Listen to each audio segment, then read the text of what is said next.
বুঝছো? তোমার দাদু আসছে, বলতেছে আমি আসে সাবিয়াকে নিয়ে আসবো শেরপুরে। আসবে? চলে যাবা? কেন? আমি যাব না। আমি চলে গেলে তোমার বাবাকে কে খাওয়াবে? তোমার বাবা কান্না করবে যে। চলে যাবে? তাও দাও, লিপস্টিক দাও। সাপ দেওয়ার লিপস্টিক দেয় না, ছি। ও যে মিনি বুঝছো?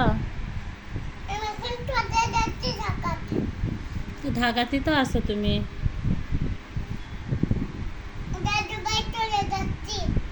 আর আসবে না? কেন? ছি, গণ্য। ছাপ দেওয়াগুলো মানুষে দেয়, পচা মেয়েরা দেয়।